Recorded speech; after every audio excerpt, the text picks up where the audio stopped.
Hi, hello everyone. In this video, we are going to see how to calculate path loss, what is propagation model. Under propagation model, we are going to discuss free space propagation model. Now let us start from how to calculate path loss. Path loss நான் calculate பண்ணுவேன்னா first பாத்னா என்னன்னு எனக்கு தெரிஞ்சிருக்கணும். பாத் என்னன்னு எனக்கு தெரிஞ்சாதான் நான் அதை வந்து path loss எனக்கு அடுத்தது calculate பண்ண முடியும். ஸோ ஃபஸ்ட்டு வாங்க பாத்னா என்னன்னு பார்க்கலாம். Path is nothing but the direction of the signal. எந்த டைரக்ஷன்லேருந்து உங்களுக்கு சிக்னல் வருதோ அதை தான் வந்து என்னன்னு சொல்லுவோம்னா பாத் அப்படின்னு சொல்லுவீங்க. இப்போது டிரான்ஸ்மிட்டிங் ஆண்டனா வந்து எல்லா டைரக்ஷன்லையும் சிக்னலை டிரான்ஸ்மிட் பண்ண போது இந்த சிக்னல் வந்து டிரான்ஸ்மிட்டிங் ஆண்டனாலேருந்து ஸ்டார்ட் ஆகி எந்த டைரக்ஷனில் உங்களுக்கு ரிசீவரை வந்து சேருதோ அந்த டைரக்ஷனை தான் வந்து நம்ம என்னன்னு சொல்லுவோம்னா பாத் அப்படின்னு சொல்லுவோம். ஓகே, எந்த வழியாக உங்களுக்கு அந்த சிக்னல் ட்ராவல் ஆகி ரிசீவரை வந்து ரீச் ஆகுது அந்த வழியை தான், அந்த டைரக்ஷனை தான் நம்ம பாத் அப்படின்னு சொல்ல போகிறோம். ஓகே, இந்த பாத்தை வந்து பேசிக்காக நம்ம 2 டைப்ஸாக கிளாஸிஃபை பண்ணலாம். One is simple path, another one is multiple path. Simple path அப்படின்னா நீங்கள் டிரான்ஸ்மிட் பண்ணுற சிக்னல் டைரெக்டாக ரிசீவரை வந்து ரீச் ஆச்சுன்னா அது சிம்பிள் பாத். சிம்பிள் பாத் எப்போ நடக்கும்? டிரான்ஸ்மிட்டருக்கும் ரிசீவருக்கும் நடுவில் அப்டக்கிள் இல்லைனா தானே நீங்கள் சென்ட் பண்ணுறது டைரெக்டாக வந்து ரீச் ஆகும். So in case there is no obstacle between transmitter and the receiver, transmitterக்கும் ரிசீவருக்கும் நடுவில் அப்டக்கிள் இல்லாத கண்டிஷனை நம்ம என்னென்னு எடுத்துப்போனா சிம்பிள் பாத். ஏன்னா சிம்பிள் பாத்தில் நீங்கள் டிரான்ஸ்மிட் பண்ணுற சிக்னல் ரிஃப்ளெக்ஷன், டைஃப்ராக்ஷன், ஸ்கேட்ரிங் இந்த 3 மெக்கானிசமும் நடக்காமல் ரிசீவருக்கு டைரெக்டாக வந்து ரீச் ஆகுது. ஓகே, இந்த சிம்பிள் பாத்துக்கு இன்னொரு பேரும் இருக்குது, லைன் ஆஃப் சைட். பிகாஸ் இங்கே ரிஃப்ளெக்ஷன், டைஃப்ராக்ஷன், ஸ்கேட்ரிங் எதுவும் நடக்கல, டிரான்ஸ்மிட் பண்ணுற சிக்னல் டைரெக்டாக ரிசீவரை வந்து ரீச் ஆகுது. So this simple path is also called as line of sight, ஷார்ட்டாக LOS அப்படின்னு சொல்லுவோம். ஓகேம்மா, கிளியர்? இப்போ மல்டிபிள் பாத் வாங்க. மல்டிபிள் பாத்துனா டிரான்ஸ்மிட்டருக்கும் ரிசீவருக்கும் நிறையா அப்டக்கிள்ஸ் இருக்குன்னு அர்த்தம். அப்போ என்ன ஆகும், உங்களுக்கு நீங்கள் சென்ட் பண்ணுற சிக்னல் ஆப்ஜெக்ட்ஸ் மேலே பட்டு ரிஃப்ளெக்ஷன், டைஃப்ராக்ஷன், ஸ்கேட்ரிங்குங்கிற ஆல் 3 மெக்கானிசம்ஸ் நடந்து அதுக்கப்புறம் தான் உங்களுக்கு ரிசீவரை வந்து ரீச் ஆகும் இன் மல்டிபிள் டைரக்ஷன். அங்கே ஒரே ஒரு பாத் மட்டும்தான். சிம்பிள் பாத்னா ஒரு பாத்தில் மட்டும்தான் உங்களுக்கு சிக்னல் ட்ராவல் ஆகி வரும். மல்டிபிள் பாத்னா இங்கே நிறைய டைரக்ஷனில் உங்களுக்கு சிக்னல் ட்ராவல் ஆகும். இங்கே வந்து ரிஃப்ளெக்ஷன், டைஃப்ராக்ஷன், ஸ்கேட்ரிங்குங்கிற எல்லா மெக்கானிசமும் நடக்கும். ஓகே, ஆனால் சிம்பிள் பாத்தில் ரிஃப்ளெக்ஷன், டைஃப்ராக்ஷன், ஸ்கேட்ரிங்குங்கிற மெக்கானிசம் நடக்காது.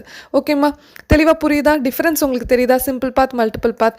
சிம்பிள் பாத்தை தான் நம்ம என்னென்னு சொன்னோம்னா LOS பாத் அப்படின்னு சொல்லுவோம். Okay, clear? இந்த LOS பாத் வந்து நம்ம தியரிட்டிக்கல் பர்பஸ்க்கு மட்டும்தான் யூஸ் பண்ணுவோம். ப்ராக்டிக்கலாக வந்து LOS பாத் வந்து நமக்கு கிடையாது. ஏன்னா வந்து transmitting antenna and receiving antenna are separated by a large distance practical கம்யூனிகேஷனில்.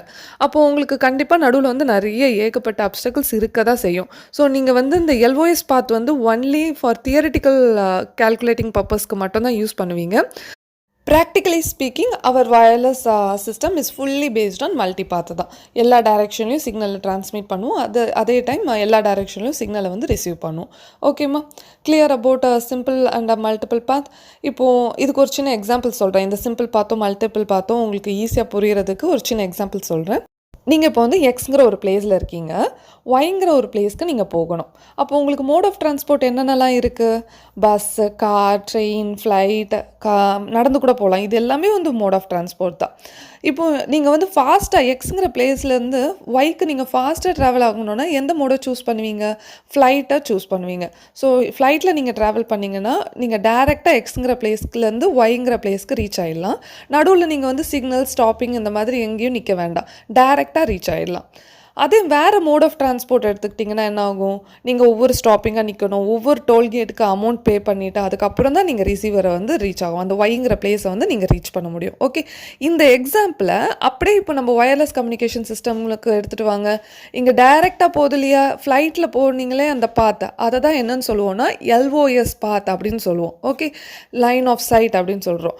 ஏன்னா இங்கே எப்படி உங்களுக்கு சிக்னல், ஸ்டாப்பிங் எதுவுமே இல்லையோ அதே மாதிரி LOS பாத்தில் நமக்கு ரிஃப்ளெக்ஷன், டைஃப்ராக்ஷன், ஸ்கேட்ரிங்னு எந்த மெக்கானிசமும் நடக்காது. நீங்கள் ஸ்டார்ட் பண்ணுறீங்கன்னா எக்ஸ்லேருந்து ஸ்டார்ட் ஆகிறது நேராக ஒயில் தான் போய் ரீச் ஆகும். கிளியர்மா? அப்போ இந்த ஃப்ளைட்டில் ட்ராவல் பண்ணுறதை நான் LOS கூட கம்பேர் பண்ணுவேன்.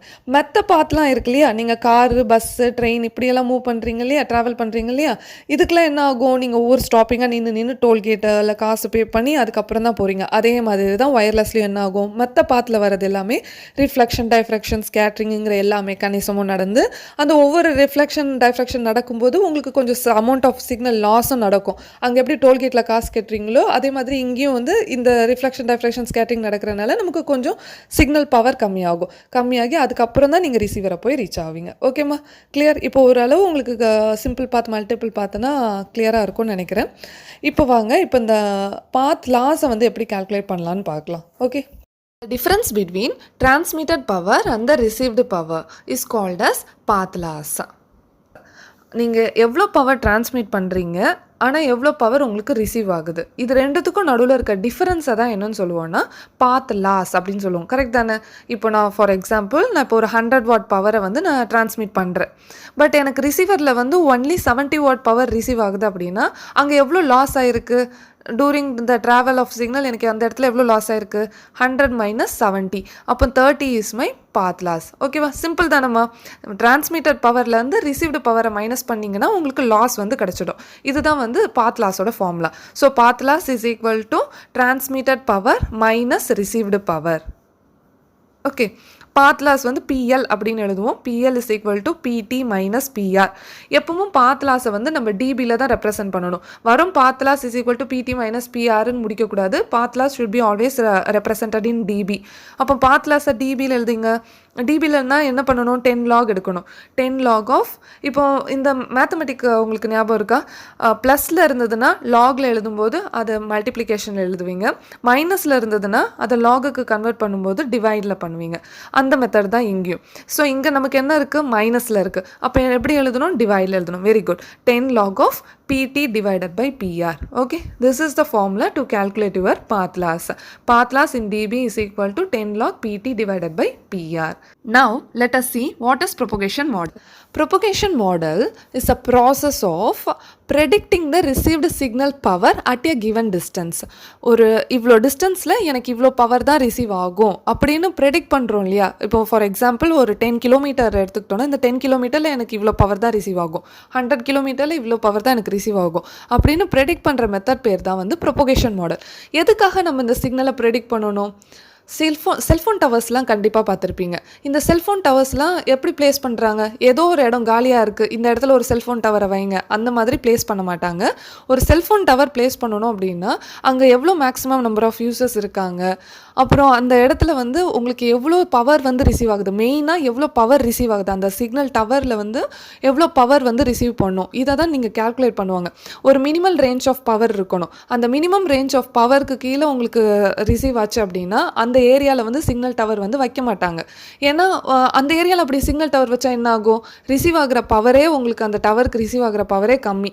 அப்போ அந்த டவர் கூட கனெக்ட் ஆகிருக்க எல்லா செல்ஃபோன்ஸும் என்ன ஆகும்? வீக் சிக்னல்ஸ் தான் வரும். அப்போ உங்களால் ஒரு கிளியர் காலை வந்து உங்களால் கண்டினியூஸாக பேச முடியாது, விட்டு விட்டு கேட்குறது, லாட் ஆஃப் டிஸ்டர்பன்ஸ் உங்கள் கால் கனெக்ஷன்ஸில் இந்த மாதிரி நடக்கும். ஸோ உங்களுக்கு placing a signal tower place a very important role. அப்போது நீங்கள் எந்த இடத்துல உங்களுக்கு ஹை பவர் ரிசீவ் ஆகுதோ அந்த இடத்துல நீங்கள் சிக்னல் டவர் வைக்கிறது தான் பெஸ்ட்டு. அப்போ அது கூட கனெக்ட் ஆகிருக்க செல்ஃபோன்ஸ் எல்லாம், அந்த டவர் கூட கனெக்ட் ஆகிருக்க செல்ஃபோன்ஸ்க்கெல்லாம் நீங்கள் வந்து ஹை பவர் சிக்னல்ஸை கொடுக்கலாம். ஓகே, ஸோ அதுக்காக தான் இதை வந்து நம்ம ப்ரொபகேஷன் மாடல் வந்து போகிறோம். எந்த இடத்துல வந்து இவ்வளோ டிஸ்டன்ஸில் எவ்வளோ பவர் ரிசீவ் ஆகுங்கிறத கால்குலேட் பண்ணுற மெத்தட் பேர் தான் ப்ரொபகேஷன் மாடல். கிளியர்மா? இந்த ப்ரொபகேஷன் மாடலில் டிஃப்ரெண்ட் டைப்ஸ் இருக்குது. Free space propagation model, two ray model, diffraction மாடல்லாம் இருக்குது. That's all for today's class. Next கிளாஸில் நம்ம வந்து ஃப்ரீ ஸ்பேஸ் ப்ரொபகேஷன் மாடலை டீட்டெயிலாக பார்க்கலாம்.